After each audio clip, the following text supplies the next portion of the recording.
بسم اللہ الرحمن الرحیم۔ السلام علیکم دوستو۔ کہانی کا عنوان ہے ہن بدل وار برس ڈھولا۔ ان کی رائٹر ہیں بشرا سعید۔ بہت ہی مزیدار اور انٹرسٹنگ کامیڈی، فنی سے بھرپور اور رومانٹک، تھوڑا سا سسپینس بھی، بہت مزیدار۔ میں نے اوورال پڑھا ہے، مجھے بہت مزہ آیا۔ انشاءاللہ جب میں آپ کو سناؤں گا تو امید ہے کہ آپ کو بھی مزہ آئے گا۔ میرے ساتھ ہی رہیے گا۔ شروع کرتے ہیں۔ بسم اللہ الرحمن الرحیم۔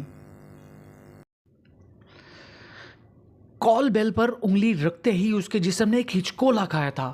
وہ بے اختیار لڑکھڑاتے ہوئے چند قدم پیچھے ہٹ گئی۔ دل اس طرح ڈوب کر دھڑکا تھا جیسے آخری بار دھڑک رہا ہو۔ کئی لمحے تک سارے بدن میں ایک ارتعاش صبر پا رہا۔ اس کی وجہ یہ نہیں تھی کہ کال بیل کو چھونے سے اسے الیکٹرک شاک لگا تھا، بلکہ ان ساری کیفیت کا باعث وہ بھورے رنگ کا کتا تھا جو گیٹ کے نیچے لگی سلاخوں سے اس پر گھرایا تھا، اور یقیناً اس پر بھونکنے کے لیے اس نے اپنے جسم کی ساری توانائی خرچ کر دی تھی۔ وہ کئی ثانیے بے جان جسم اور لرزتی ٹانگوں کے ساتھ کھڑی خالی نوزوں سے اسے گھورتی رہی۔